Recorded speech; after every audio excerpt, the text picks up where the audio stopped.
So hello everyone. Hello. Nice to be here. So please welcome me. I'm ICP Ukraine operational manager in Ukraine, and Petro, who is our tech lead. And today we will be covering the topic overall of architecture in ICP. Plus, more deeply, we will cover chain fusion and basically how it's structured, how it works. And to start with, just brief introduction for those who maybe don't know or already know, but just to remind, what is ICP? ICP is founded by Dfinity Foundation. Dfinity is a Swiss-based company which created Internet Computer Protocol, and they launched it in May 2021. Raised over $160 million from investors like A16Z, Polychain, Multicoin, and others investors. So a well-backed ecosystem with capital in it, and they are working to develop it. We are working with ICP, so I myself also working with 3x Capital, and we have a close connection with Dfinity, with other hubs as well. And right now we are building ICP Ukraine hub already, and that's a bit about our track record. We have already done several events for ICP, also planning to do some more. One of general partners at Risk Capital was working on startup on ICP, and we took part in their university in Zurich. So that's briefly about it. So just to remember also, what is an ICP? ICP is Internet Computer Protocol, which allows us to basically have all web on blockchain. So basically all front end, back ends, and their global idea is their vision is to transfer the internet to blockchain, basically to Web3, and ICP allows it already. So that's briefly about ICP. They have already launched a number of applications there, and actively building a more. What are the key components of Internet Computer Protocol? So I think those of you who have already seen the ICP and know what is it. So there is obviously consensus mechanisms, which is core basis of what they're doing, which is called threshold relay. Basically, it's updated, more developed proof of stake. They took it as a base and made several tweaks to it. On top of it, we have also an NNS, which is a network nervous system. Basically, it's I can say it's a DAO management level for ICP, where projects can be launched. They can raise some capital, for instance, through platforms on ICP itself. They can also, there is all the governance is concluded through NNS, and the tool of governance is obviously ICP token. It's a governance token. It's a gas token for ICP, which is used as a basic part of the ecosystem and used in the reversed gas model, where we come to canister smart contracts. Also, the unique way to basically compile programs on ICP, where they can both hold the data, the program, the executable code itself. On top of it, they can also basically be a server for you. You can have several server, basically canisters as cloud for you. On top of it, additionally, they have a possibility to. So they are compliant with all WebAssembly compliant languages, and allow to build a variety of applications using ICP, basically with front end as well being on blockchain. And the last thing is chain key technology, obviously, and Petra will be diving deeper in it later today. Why to use basically ICP, and what are the main reasons for people to use ICP? So the first thing is obviously if you're building early stage startup through NNS, you have a great chance first of all to have a community round, which will allow you to secure allocations basically for your development in future, and that's basically all powered by community. On top of it, we have decentralized AI capabilities due to the architecture of ICP. AI has a number of strong sides and features, and which allows developers and AI enthusiasts basically to realize decentralized AI model compared to others blockchain. So the main reasons for it are the capabilities of ICP to work with basically a lot of data, to organize it, and basically to work on it. And basically the thing which I have already mentioned several times, it's full stack in one. So it's canisters. They allow you to create full-fledged web applications on ICP, with all front end being on ICP, with obviously back being on ICP, which is also might be useful in several cases. And the last thing is chain fusion technology, uh, chain key, which allows ICP to be connected to other blockchains, basically to be interoperable. And right now they are already working basically, and can interact directly with Ethereum and Bitcoin. And that's what is also here an advantage of ICP. ICP right now don't stand as basically a competitor for other blockchains. Yes, it's one of top 30 layer 1 blockchains, obviously, but they are moving mostly in this paradigm, basically, that they don't want to be concurrent to competitor to Ethereum. They don't want to be rivals. They want to coexist, to work together, and that's I think what they hoping to achieve by the end of the day. What are the core parts of architecture on ICP? So ICP basically the basic part is obviously a canister, a smart contract there, which allows developers to launch their uh,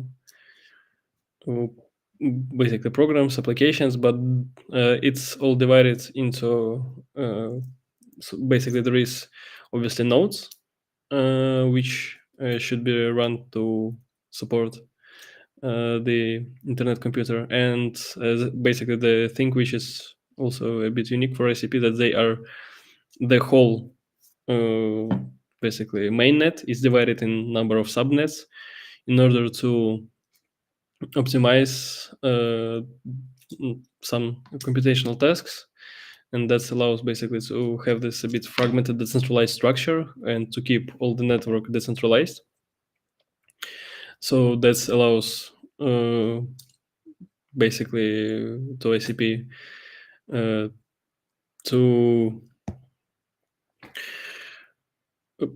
to go to process a huge number of transactions per second. So basically there is no limitation so far. I think there is obviously some technical limitations of transactions, but it wasn't reached on ICP.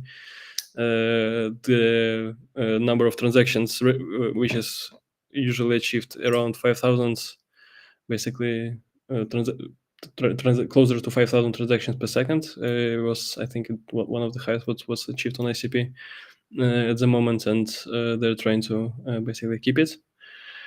On top of it, there is obviously a consensus threshold relay, which allows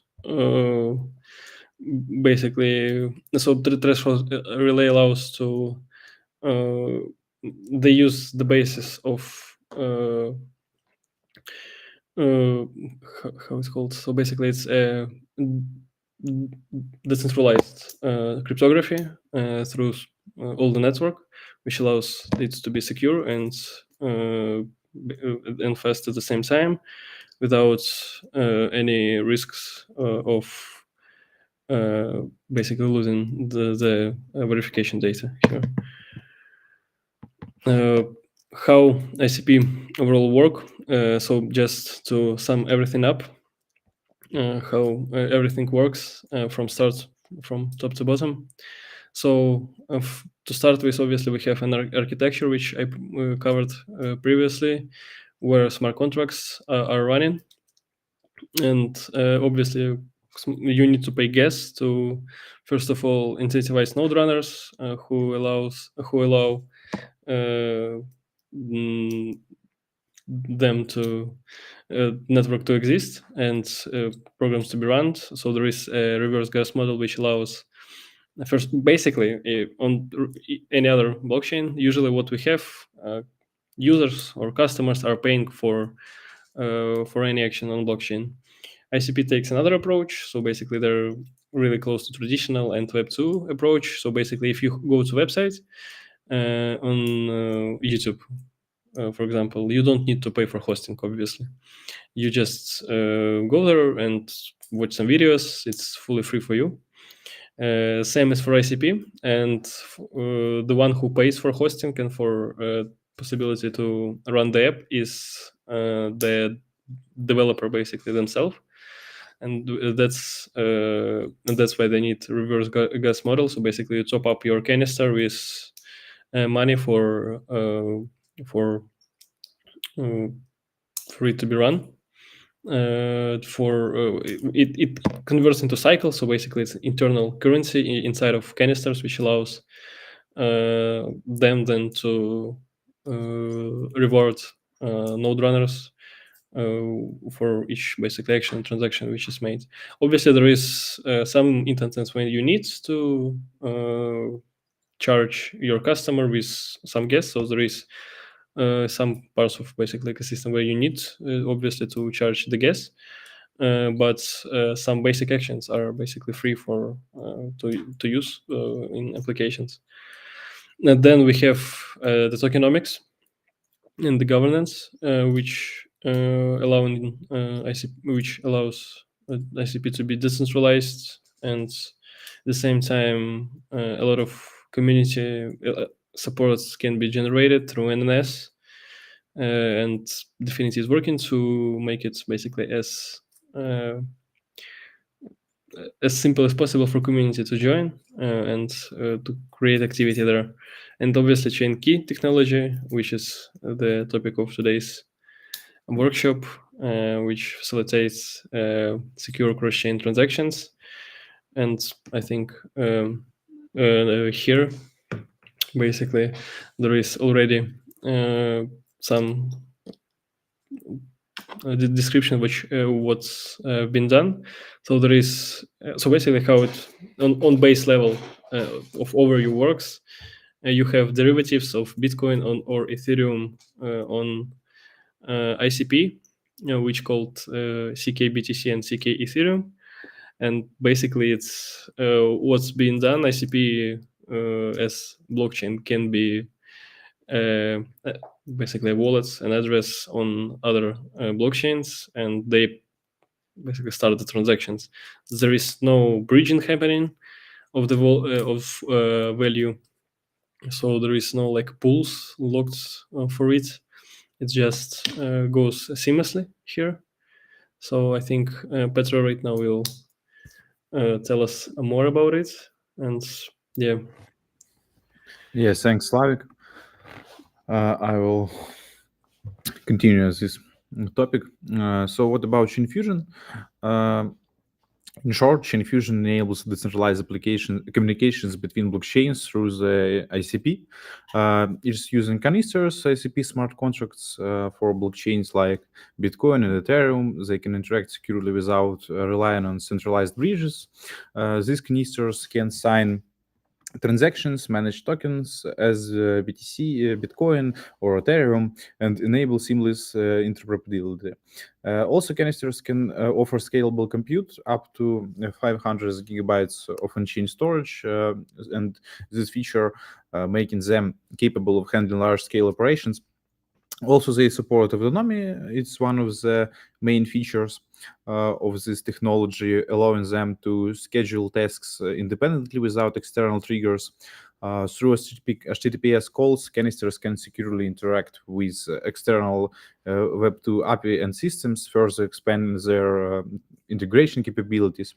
Also, key to chain fusion is its secure key management system. ICP employs chain key cryptography to distribute private keys across nodes, ensuring that they are secured, signing using protocols like ECDSA and HNOR. If I think somebody should know this already, but we will talk about it in the nearest future of this presentation. Also, integrations with other blockchains is achieved either through direct integrations, such as the ICP acting as a native Bitcoin node, or decentralized RPC integrations, where multiple independent providers are queried for Ethereum and other EVM-compatible chains. Security is ensured through subnet consensus and replicated results from multiple RPC providers. Also, developers, it's one of the main features that I like mostly. The developers can leverage tools like chain key tokens and Bitcoin UTXO API for direct Bitcoin interactions, and the EVM RPC canisters for Ethereum interactions too. For instance, a canister can manage Bitcoin transfers triggered by events on an Ethereum smart contract. It's a very cool feature, and not so much technologies are capable to do that. In summary, Chain Fusion provides a very robust and decentralized framework for cross-chain communications integrations, and it enabling developers to build secure and scale blockchains. Please, next slide. Slavik, can you make? Yes, thanks.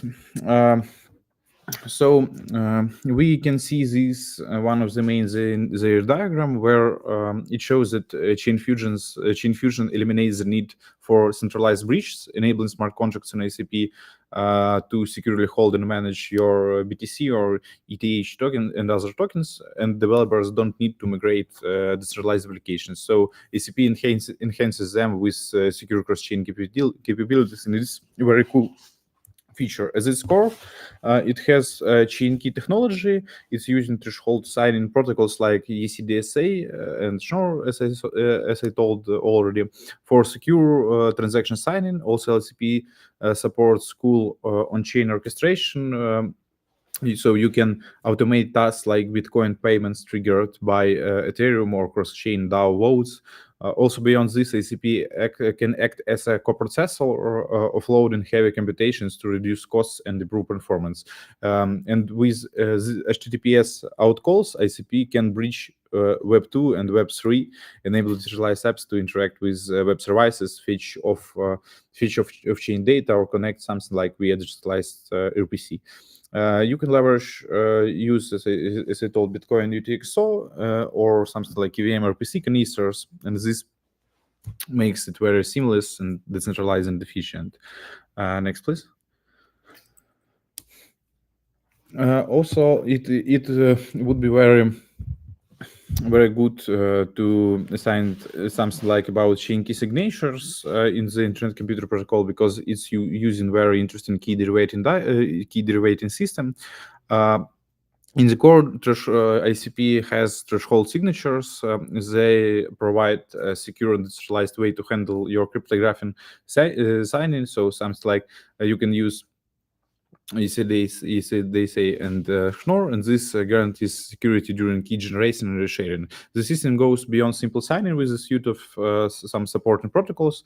Its keys are generated securely on specific subnets and can be reshared between or within subnets to maintain this integrity and defend against adaptive attacks. So, and pre-signatures are computed asynchronously, so it allows threshold signatures to be generated efficiently when you request a canister or something like this, when you make something with your canister. Also, public keys are derived using key derivation paths. It's compatible with standards like BAP 32 and BAP 340. The integration of threshold signatures into ACP allows for interaction with other blockchains through direct integration. Maybe ICP nodes function like native Bitcoin nodes, they can call it. They can call via digitalized via RPC provider, something like Ethereum and so on. Also, the distributed nature of this process ensures that no single point of failure exists and maintains the trustless and decentralized eras of blockchain technology. Key derivation signing API make the process very developer friendly. A master key can derive unlimited canister specific keys, while APIs like ECDSA public keys and sign with ECDSA methods can provide you direct access to public keys and your signing capabilities. This approach, on my side, is very flexible. Also, threshold signatures are supported in both the ICP mainnet and the SDK environment for local testing. The SDK simulates the same protocols in a single replica setup, providing an easy development and testing. Also, what I should sign is that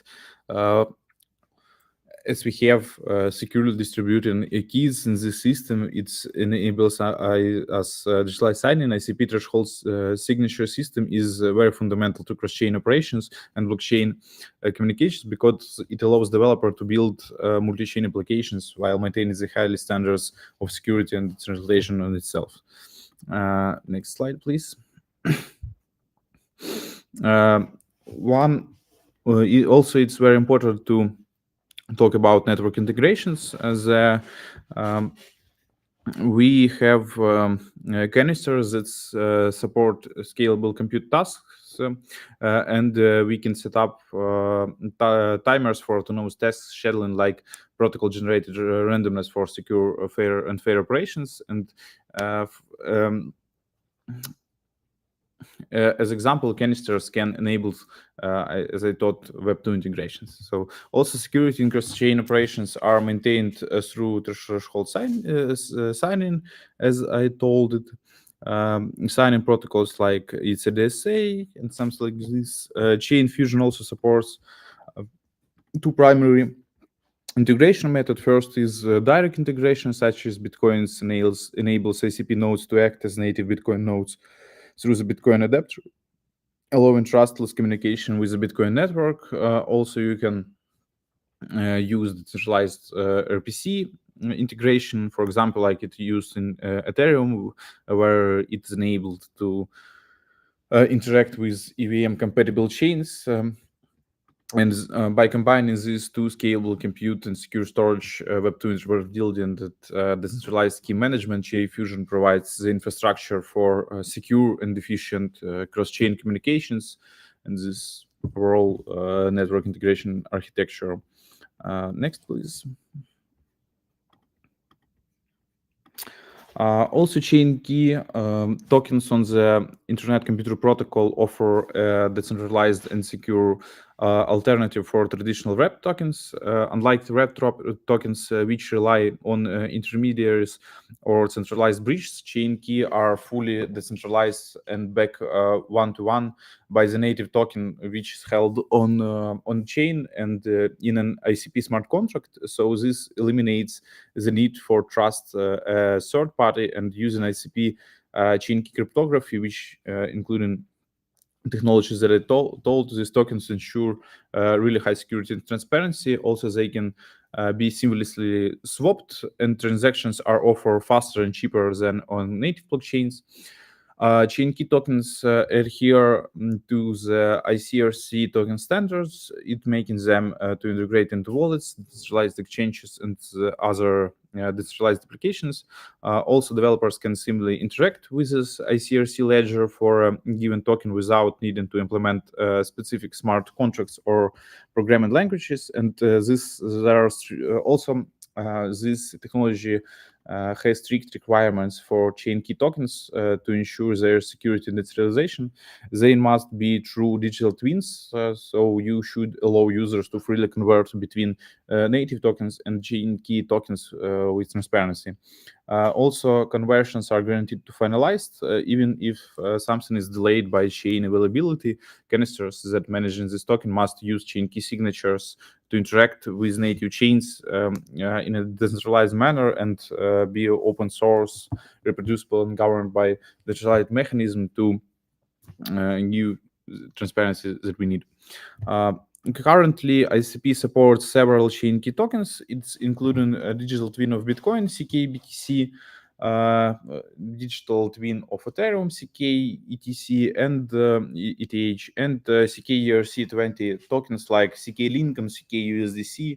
Also, you can use CK Pepper and a lot of other ERC20 native tokens.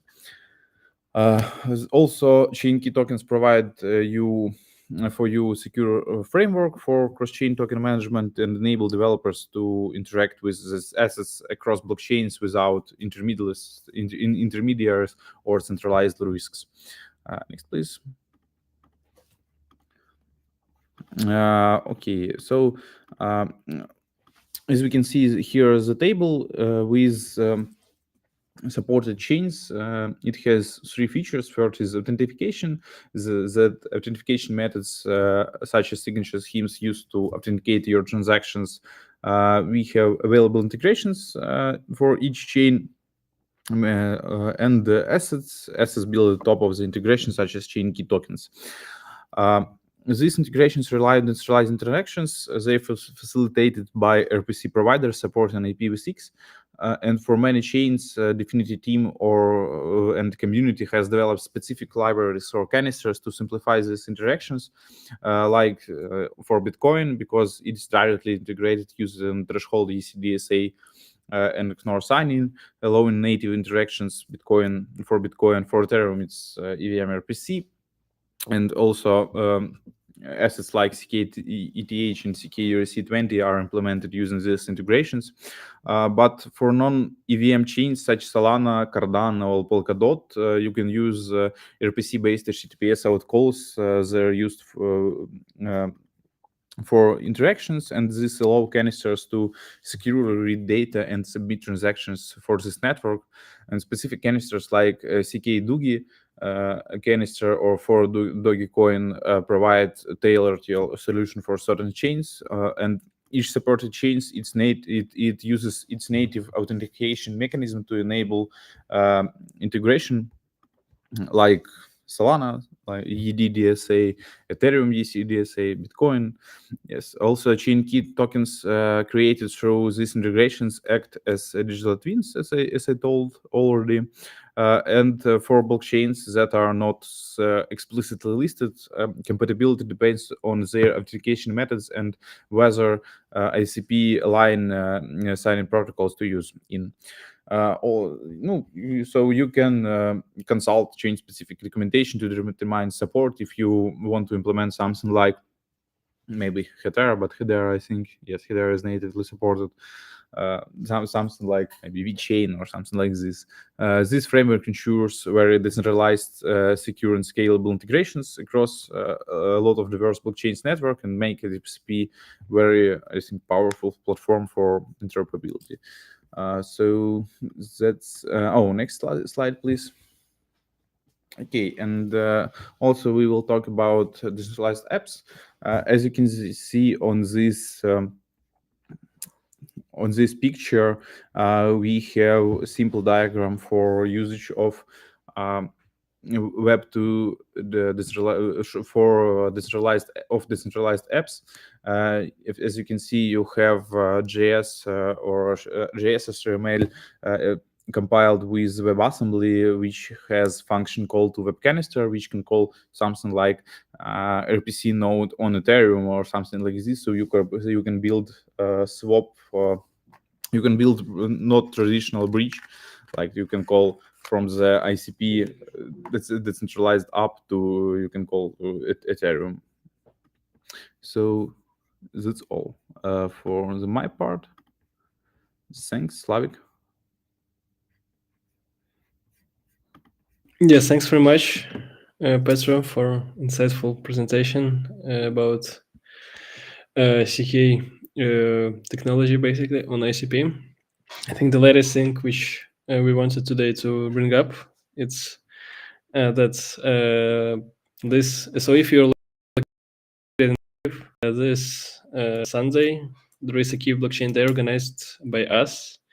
Is going to happen. So if you want to join, there is a possibility to join for free. There is 3 tickets with promo code called Chain Fusion. So please join us, and we will be waiting for you. We will have 8 speakers throughout half of the day, and Petro also will be present there. About AI, we'll be talking about also startup valuations, etc., tokenomics, a lot of more in-depth stuff for founders will be really will be handy for a lot of founders, I believe. And yeah, that's what we will have. So please take your last chance to use this promo code and join us this Sunday, 1st of December. And yes, thanks very much everyone for joining today. Thanks, Petro, for presenting. It was a pleasure. Also, if you have any questions, please. We have around 5 minutes just to answer a couple of questions, guys. So please list them in the chats where we can then list, and we will try to answer them.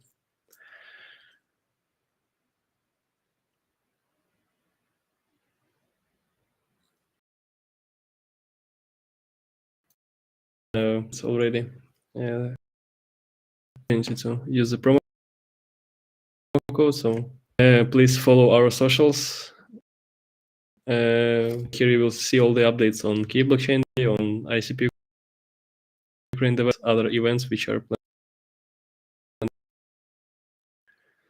So yeah, if there is no questions, I think please join us at Key Blockchain Day, and thanks very much everyone for joining here. And yes, thanks Petro once more time. Thanks you too.